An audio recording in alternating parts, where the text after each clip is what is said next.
नमस्कार, मैं हूं आपके साथ सीमा चौधरी। आप देख रहे हैं चैनल न्यूज जुनून सच दिखाने का। खबरों की ओर करते रुक जहां अरविंद केजरीवाल की जस्टिस स्वर्णकांता को चिट्ठी। इस वक्त की बड़ी खबर आपको बता दें, चिट्ठी में हाईकोर्ट में पेश ना होने का जिक्र है। जस्टिस स्वर्णकांता के सामने पेश ना होने का जिक्र है। जस्टिस स्वर्णकांता से न्याय की उम्मीद टूटी, जस्टिस पर भरोसा नहीं रहा। अरविंद केजरीवाल ने बातें कही, सत्याग्रह पर चलने का फैसला लिया है। वहीं आपको बता दें, अंतरात्मा की आवाज पर फैसला लिया है। आगे कहा कि फैसले के खिलाफ सुप्रीम कोर्ट जाने का विकल्प। तो ये बड़ी खबर आपको बता दें, अरविंद केजरीवाल की जस्टिस स्वर्णकांता को ये चिट्ठी में हाईकोर्ट में पेश ना होने का जिक्र है। जस्टिस स्वर्णकांता के सामने पेश ना होने का जिक्र। जस्टिस स्वर्णकांता से न्याय की उम्मीद टूटी। अरविंद केजरीवाल के द्वारा ये तमाम बड़ी बातें कही गई है। चिट्ठी लिख करके उन्होंने जस्टिस को ये चिट्ठी लिखी है। कहा कि जस्टिस से अब उम्मीद नहीं है कि वो न्याय दे। जस्टिस स्वर्णकांता से न्याय की उम्मीद टूटी, बात अरविंद केजरीवाल के द्वारा की गई है। तो ये बड़ी खबर आपको बता दें, कहा कि अंतरात्मा की आवाज का सुनकर के ये फैसला लिया। तो इस वक्त की बड़ी खबर आपको बता दें, चिट्ठी में हाईकोर्ट में पेश ना होने का जिक्र। तो जस्टिस स्वर्णकांता से न्याय की उम्मीद टूटने की बात, सत्याग्रह पर चलने का फैसला लिया है। अंतरात्मा की आवाज सुन करके ये फैसला।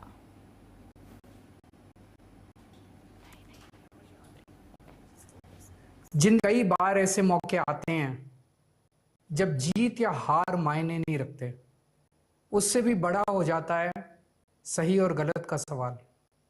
क्या सही है और क्या गलत है?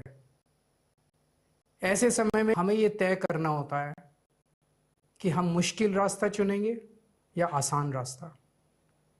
आज मैं भी एक ऐसे मोड़ पे खड़ा हूं। आप सब जानते हैं कि मुझे एक झूठे केस में फंसाया गया, मुझे जेल भेज दिया गया, एक चुनी हुई सरकार को गलत तरीके से गिरा दिया गया, हमें कई महीने जेल में रखा, पर आखिरकार सच की जीत हुई। 27 फरवरी को अदालत ने मुझे पूरी तरह निर्दोष घोषित कर दिया। कोर्ट ने कहा केजरीवाल निर्दोष है, केजरीवाल ने कोई भ्रष्टाचार नहीं किया। कोर्ट ने सीबीआई की जांच पे ही सवाल खड़े कर दिए और जांच अधिकारी के खिलाफ एक्शन लेने के आदेश दे दिए। लेकिन सच का रास्ता आसान नहीं होता। सीबीआई ने तुरंत इस फैसले को हाईकोर्ट में चुनौती दी और यह केस जस्टिस स्वर्णकांता शर्मा जी के सामने लगा। तब मेरे मन में एक बहुत बड़ा सवाल उठा, क्या इनके सामने मुझे न्याय मिलेगा? मेरे मन में यह प्रश्न क्यों आया? इसके कई कारण हैं, पर 2 कारण मुख्य हैं। पहला कारण यह कि आरएसएस की जिस विचारधारा वाली सरकार ने झूठे आरोप लगा के मुझे जेल डाला, जज साहिबा ने स्वयं माना है कि उस विचारधारा से जुड़े संगठन अखिल भारतीय अधिवक्ता परिषद के मंचों पे वे कई बार जाती रही हैं। मैं और आम आदमी पार्टी उस विचारधारा के घोर विरोधी हैं। ऐसे में क्या उनके सामने मुझे न्याय मिल सकता है? दूसरा कारण, कॉन्फ्लिक्ट ऑफ इंटरेस्ट। कोर्ट में मेरे विपक्ष में केंद्र सरकार की सीबीआई है और जस्टिस स्वर्णकांता जी के दोनों बच्चे केंद्र सरकार में काम करते हैं। उनके दोनों बच्चे केंद्र सरकार के वकीलों के पैनल में हैं। हमारे सामने कोर्ट में दूसरी ओर से वकील हैं सॉलिसिटर जनरल श्री तुषार मेहता जी। तुषार मेहता जी दोनों बच्चों को केस देते हैं। उन्हें कितने केस मिलेंगे, कौन से केस मिलेंगे, ये तुषार मेहता जी तय करते हैं। भारत सरकार के पैनल में लगभग 700 के करीब वकील हैं, लेकिन जस्टिस स्वर्णकांता जी के बेटे तो देखिए, चिट्ठी लिखने के बाद अरविंद केजरीवाल का ये पहला बयान आपने सुना, जहां सीबीआई जांच पर कोर्ट ने सवाल उठाए। उन्होंने कहा कि सीबीआई जांच पर कोर्ट ने सवाल उठाए, भ्रष्टाचार के झूठे आरोप लगाए गए, झूठे आरोप लगाकर मुझे जेल भेजा गया, न्याय न मिलने को मिले, अंतरात्मा की आवाज सुननी अब चाहिए, न्याय न मिले तो सत्याग्रह का रास्ता अपनाने की बात अरविंद केजरीवाल के द्वारा कही गई। आगे उन्होंने कहा कि न्यायपालिका पर मुझे पूरा भरोसा है, कोर्ट ने मुझे निर्दोष माना है। अरविंद केजरीवाल के द्वारा ये तमाम बयान दिया गया। ये बयान आपने भी सुना, जहां पर उन्होंने कहा कि अब अंतरात्मा की आवाज सुननी है। और इस विषय पर ज्यादा जानकारी के साथ संवाददाता रिया राय हमारे साथ फोन लाइन पर बनी हुई हैं। रिया, अरविंद केजरीवाल के द्वारा जो बयान दिया गया, न्यायपालिका पर पूरा भरोसा होने की बात वो कहते नजर आए, लेकिन वहीं दूसरी तरफ जस्टिस न्याय नहीं देंगे, ये बात भी उन्होंने कही है।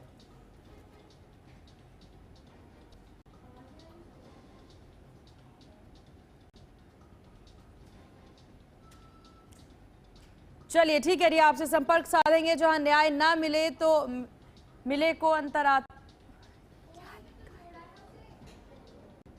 तो न्यायपालिका पर मुझे पूरा भरोसा होने की बात अरविंद केजरीवाल कहते नजर आ रहे हैं।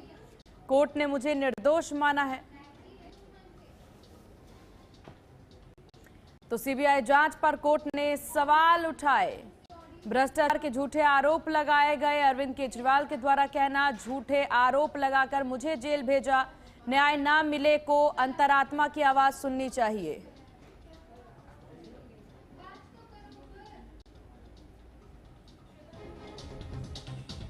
तो कोर्ट ने मुझे निर्दोष माना है। चिट्ठी लिखने के बाद केजरीवाल का ये पहला बयान सामने आया है। बड़ी जानकारी आपको दे दें, भ्रष्टाचार के झूठे आरोप लगाए गए, अरविंद केजरीवाल के द्वारा ये बातें कही गई है। तो ये बड़ी जानकारी आपको दे दें इस वक्त की। तो अरविंद केजरीवाल की जस्टिस स्वर्ण कांता को चिट्ठी में हाईकोर्ट में पेश ना होने का जिक्र है। जस्टिस स्वर्ण कांता के सामने पेश ना होने का जिक्र किया गया है। ज्यादा जानकारी के साथ संवाददाता रिया एक बार फिर से फोन लाइन पर हमारे साथ। रिया, क्या आपको मेरी आवाज मिल पा रही है? जी बिल्कुल, देखिए, दिल्ली के पूर्व मुख्यमंत्री अरविंद केजरीवाल ने शराब घोटाले से जुड़े मामले में बेंच बदलने के लिए एक याचिका दाखिल की थी और ये याचिका जो है वो खारिज होने के बाद उन्होंने अपने पेश नहीं होने का ऐलान कर दिया है। उन्होंने चिट्ठी लिखी है और केजरीवाल ने उस चिट्ठी में कहा है कि वे फैसले के खिलाफ जो है सुप्रीम कोर्ट जाने का अधिकार रखते हैं। दरअसल मामला ये है कि शराब नीति का जो मामला है उसमें आम आदमी पार्टी के कई सारे कथित ऐसे वरिष्ठ नेता हैं जिन पर लगातार जो कार्रवाई थी वो चल रही थी, लेकिन उसके बाद से बेंच बदलने का जो एक प्रस्ताव है वो दिल्ली के पूर्व मुख्यमंत्री अरविंद केजरीवाल के माध्यम से रखा गया था और आज इसी मामले में उन्होंने बेंच को लेकर चिट्ठी लिखी है और उन्होंने कहा है कि इस फैसले के खिलाफ वो जांच एजेंसी ने दिल्ली हाईकोर्ट में जो अपील की थी उसको लेकर जस्टिस स्वर्ण कांता शर्मा की बेंच से जो है वो सुनवाई नहीं करने चाहेंगे, वो वकील के माध्यम से हो चाहे वो उनके खुद के माध्यम से हो। उनका कहना है कि जस्टिस स्वर्ण कांता को पत्र में उन्होंने ये लिखा है कि वह खुद या वकील के जरिए उनके सामने पेश नहीं होंगे और इसके साथ साथ में उन्होंने महात्मा गांधी के सत्याग्रह की राह पर चलने का भी फैसला किया है। दरअसल केजरीवाल का ये कहना है कि स्वर्ण कांता के फैसले पर कहीं ना कहीं पर वो एक तरीके का स्वीकार्य जो है वो नहीं मानते हैं। उनका ये मानना है कि हाई कोर्ट में जो याचिका दाखिल की गई उस पे वो ये अपील करते हैं कि उसको सुनना जो है स्वर्ण कांता शर्मा बंद करें। एक तरीके की दलील उन्होंने इस मामले में लिखी है क्योंकि कहीं ना कहीं पर जो स्वर्ण कांता है वो राष्ट्रीय स्वयंसेवक संघ से जुड़े अधिवक्ता परिषद के कार्यक्रम में हिस्सा लेने का हवाला उन्होंने एक बार लिया था। उनका मानना है कि अगर बेंच जो है उस विचारधारा का समर्थक है यानी कि उस विचारधारा का समर्थन करती है जिसका विरोध करते हैं तो मुझे इंसाफ कहां से मिलेगा। दरअसल इसी वजह से बेंच का जो है विरोध किया जा रहा है और उनका साफ ये कहना है कि अरविंद केजरीवाल तब कोर्ट में खुद अपना पक्ष उन्होंने रखा था और इस पर करीब 1.5 घंटे की जो दलील है वो चली थी, लेकिन किसी भी तरीके का जो फैसला है वो आम आदमी पार्टी के किसी भी एक भी नेता के हित में नहीं आया था। इस वजह से वो नहीं मानते हैं कि कहीं ना कहीं पर जो सुनवाई है वो पारदर्शिता के साथ हो रही है। इसी वजह से जो ये बेंच है उसको बदलने का फैसला जो है वो किया गया था। हालांकि इस पर जो बेंच है उन्होंने ये कहा था कि हम अपने फैसले ना कहीं पर ठोस जो सबूत है, जो आरोप लगाए गए हैं उन पर ही नहीं सुना रहे हैं, उन्हीं पर केवल ठीक। जो मामला है वो नहीं चल रहा है। पूरी न्याय प्रक्रिया है वो चलाई जा रही है। और बिल्कुल रिया, अब जस्टिस देखने शर्मा वाली ने बात होगी कि आगे इस मामले में किस प्रकार से चीजें निकलकर सामने आती है। सत्याग्रह पर की राह पर चलने की बात अरविंद केजरीवाल नजर आ रहे हैं। आपका बहुत शुक्रिया तमाम जानकारी साझा करने के लिए। चलिए खबरों में आगे बढ़ते हैं, जहां मध्य प्रदेश के राजगढ़ जिले से कानून को शर्मसार कर देने वाला मामला सामने आया है। आपको बता दें कि बयाबरा के सिटी थाने से जुड़ा एक वीडियो इन दिनों सोशल मीडिया पर तेजी से वायरल हो रहा है, जिसमें वर्दी में बैठे अधिकारी ही कानून की मर्यादाओं को तोड़ते नजर आ रहे हैं। वीडियो में थाना प्रभारी पर एक बुजुर्ग को धमकाए बिना वारंट घर में घुसकर तलाशी लेने और परिवार को डराने धमकाने की गंभीर आरोप दिख रहे हैं। इस घटना ने लोगों के मन में पुलिस की भूमिका को लेकर के कई तरह के सवाल खड़े कर दिए। मामला राजगढ़ जिले के से सामने आ रहा है, जहां आरोप है कि सिटी थाना प्रभारी टीआई वीरेंद्र धाकड़ अपनी टीम के साथ बिना किसी सर्च वारंट के एक महिला के घर में जबरन घुसते हैं। कानून के अनुसार इस तरह की कार्रवाई के लिए अनुमति और तय प्रक्रिया का पालन जरूरी होता है, लेकिन वीडियो में इन नियमों की अनदेखी साफ देखी जा रही है। सबसे चौंकाने वाली बात यह है कि जिस घर में पुलिस ने तलाशी ली वहां कोई भी महिला पुलिसकर्मी मौजूद नहीं थी। यह सीधे तौर पर नियमों का उल्लंघन माना जाता है। जानकारी के मुताबिक यह पूरा विवाद किसी आपसी लेन देन से जुड़ा हुआ है। आरोप है कि पैसे की वापसी को लेकर टीआई ने नियमों को ताक पर रखते हुए पीड़िता पर दबाव बनाया। और इस विषय पर ज्यादा जानकारी के साथ संवाददाता मनीष राठौर हमारे साथ बने हुए हैं। मनीष, क्या कुछ जानकारी इस मामले को लेकर?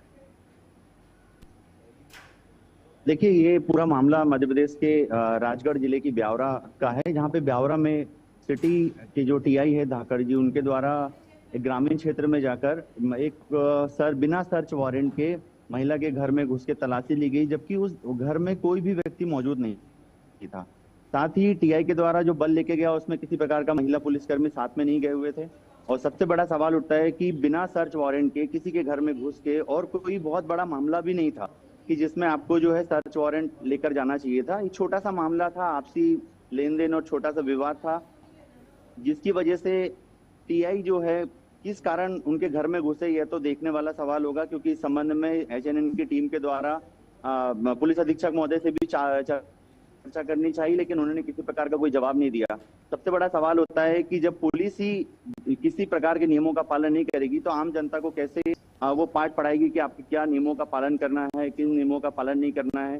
तो सबसे बड़ा प्रश्न चिन्ह ब्यावरा की पुलिस टीआई के ऊपर यही खड़ा होता है कि इनके द्वारा किसी भी प्रकार के नियम का पालन ना करते हुए सीधे घर में घुस जाना वहां पे सबसे बड़ी बात है। और इसी को लेकर पूरे क्षेत्र में चर्चाएं गर्म है। महिला के द्वारा सेल्फी जो है वो वीडियो बनाकर और सोशल मीडिया पर अपलोड किया गया।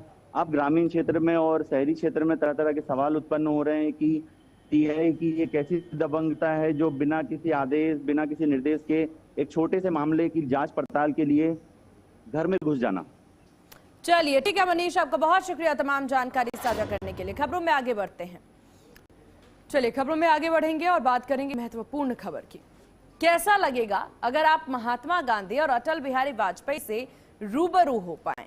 महात्मा गांधी आपसे बात करें, ऐसा लगे कि वो आपके सामने ही खड़े हैं। दिल्ली स्थित प्रधानमंत्री संग्रहालय में आने वाले दिनों में दर्शकों को इतिहास से रूबरू कराया जाएगा और उसको कराने के लिए एक नया और आधुनिक तरीका देखने को मिलेगा, जिसकी तैयारी पूरी हो गई है। म्यूजियम में जल्द ही राष्ट्रपिता महात्मा गांधी और पूर्व प्रधानमंत्री अटल बिहारी वाजपेयी की AI based hyper realistic 3D अवतार पेश किए जाएंगे, जिनसे दर्शक सीधे मुखातिब हो पाएंगे। पीएम संग्रहालय के निदेशक अश्विनी लोहानी ने बताया है कि ये प्रोजेक्ट लगभग पूरा होने की कगार पर है और इसे मई के अंत तक शुरू किए जाने की पूरी उम्मीद भी है। इससे पहले संग्रहालय में सरदार वल्लभ भाई पटेल और एपीजे अब्दुल कलाम के एआई अवतारों को दर्शकों से अच्छा रिस्पांस मिला। ऐसे में उम्मीद की जा रही है कि गांधी और वाजपेयी के एआई अवतारों को भी लोग पसंद करेंगे। पीएम संग्रहालय की आधुनिक तकनीक के जरिए इतिहास को जीवंत बनाने की दिशा में लगातार काम हो रहा है। यहाँ एआई बेस्ड हॉलो बॉक्स के जरिए नेताओं के जीवन और विचारों को आपको बता दें इंटरैक्टिव तरीके से प्रस्तुत किया जा रहा है। यह संग्रहालय उस ऐतिहासिक इमारत में स्थित है जो कभी जवाहरलाल नेहरू का निवास स्थान भी थी। इसके साथ ही 2022 में एक आधुनिक परिसर भी जोड़ा गया जहां सभी प्रधानमंत्रियों के जीवन और कार्य को दर्शाने वाली गैलरी भी बनाई गई। What we have set up recently is extensive use of artificial intelligence. We have put holograms of Sardar Patel and Abdul Kalam, in which you can go and talk to the hologram in English or Hindi, and you can ask them questions, and they will give you suitable replies. Because of the success of this project, we are expanding it further, and including Gandhi and Atalji also. So holograms of Gandhi and Atalji will be introduced. चलिए यहाँ रुकते एक बहुत छोटे से break ले। Break के बाद जल्द होंगे हाजिर। देखते रहिए आप HNN न्यूज़, जुनून सच दिखाने का।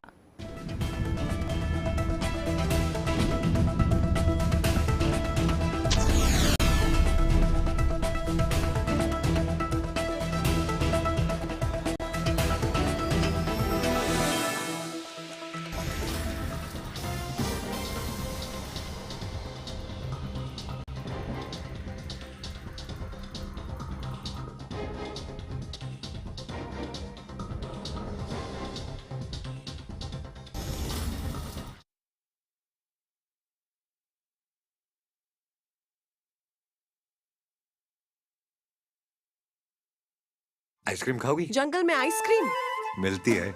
समर कूल रेफ्रिजरेटर, आप अपनी ड्यूटी निभाओ, ये अपनी ड्यूटी निभाएगा। समर कूल, लाइफ बनाए वंडरफुल। ये मेरी लाइफ का सबसे बेस्ट पल है। आईवीएफ से मुझे मिला खुद का बच्चा पाने का बेस्ट मौका। इंदिरा आईवीएफ की खास टेक्निक देती है आने वाले बच्चे को एक नेचुरल गर्भ जैसा वातावरण और बढ़ाती है खुशखबरी का मौका। इंदिरा आईवीएफ, खुशखबरी का बेस्ट मौका। फर्श की टाइल्स को चेंज करो, बड़ी स्लिपरी हैं। थर्मोकूल वॉशिंग मशीन। थर्मोकूल, इंडिया का नया अंदाज। साहसिक खेलों के लिए उत्तराखंड पर्यटकों की पहली पसंद बन गया है। पहाड़ से नीचे उतरती गंगा नदी के तेज बहाव में रोमांचक पहले से ही राज्य की एक पहचान है। उत्तराखंड सरकार के प्रयास से गंगा के बाद काली नदी में भी राफ्टिंग का रंग जमने लगा है। ये वो स्थान है जहां एडवेंचर कभी खत्म नहीं होता। सीएम पुष्कर सिंह धामी के प्रयासों से चंपावत की काली नदी में भी राफ्टिंग का रोमांच दिखने लगा है। साहसिक खेलों के विस्तार की असीम संभावनाओं को देखते हुए सरकार ने कई प्रयास किए। पहाड़ों के खुले आसमान में रंग बिरंगे ग्लाइडर्स उड़ने लगे हैं।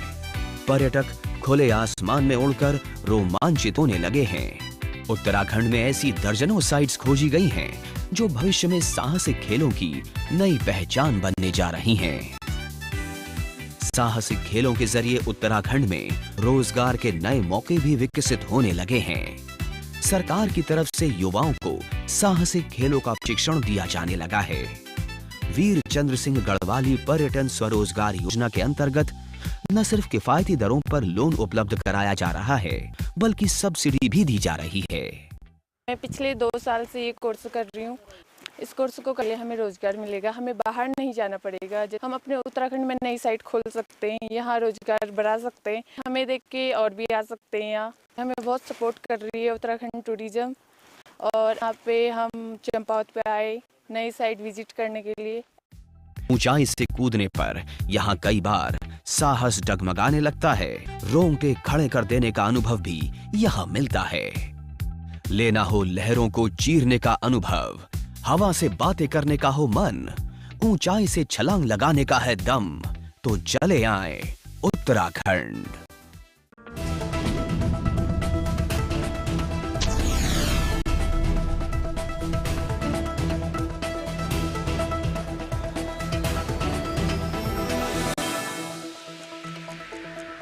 और ब्रेक के बाद एक बार फिर से स्वागत है आपका। आप देख रहे हैं चैनल न्यूज जुनून सच दिखाने का। खबरों की ओर करते रुक जा। झांसी में तेज रफ्तार थार कार की टक्कर से एक दर्दनाक हादसा हो गया, जिसमें यूनिवर्सिटी के रिटायर्ड सहायक कुल सचिव 70 वर्षीय मनीराम वर्मा की मौके पर मौत हो गई। बताया जा रहा है कि तेज रफ्तार कार स्कूटी पर चढ़ गई। परिजनों ने आरोप लगाया कि हादसे के बाद कार मौजूद कुछ लोग जो पुलिस वर्दी में थे मौके से फरार हो गए। पुलिस ने शव पोस्टमार्टम के लिए भेज करके कार कब्जे में ले ली है और पूरे मामले की जांच जारी है।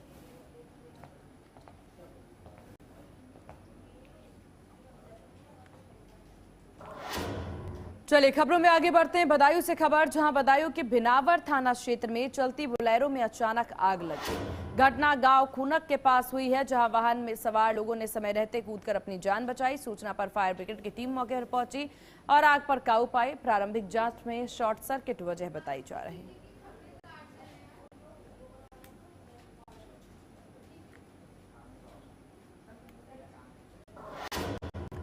बांदा के नरैनी तहसील परिसर स्थित आपूर्ति कार्यालय में उस समय मच गया जब राशन कार्ड बनवाने पहुंची महिलाओं और सप्लाई इंस्पेक्टर के बीच विवाद बढ़ गया। जानकारी के अनुसार महिलाओं ने आरोप लगाया है कि नए राशन कार्ड बनाने के नाम पर कार्यालय में शोषण किया जा रहा है और उनके साथ अभद्र व्यवहार किया जा रहा है। इसी बात से नाराज महिलाएं आपूर्ति निरीक्षक का रामदत्त के कार्यालय पहुंच गईं। कार्यालय के अंदर दोनों पक्षों के बीच में काफी देर तक तीखी बहस हुई, हंगामा चलता रहा। वीडियो में महिलाएं लगातार राशन कार्ड जारी करने की मांग करती नजर आ रही और इसी दौरान गुस्साई महिलाओं ने अधिकारियों का कॉलर पकड़कर उन्हें चैम्बर से बाहर लाने की कोशिश की। मौके पर मौजूद लोगों के हस्तक्षेप के बाद स्थिति को शांत कराया गया।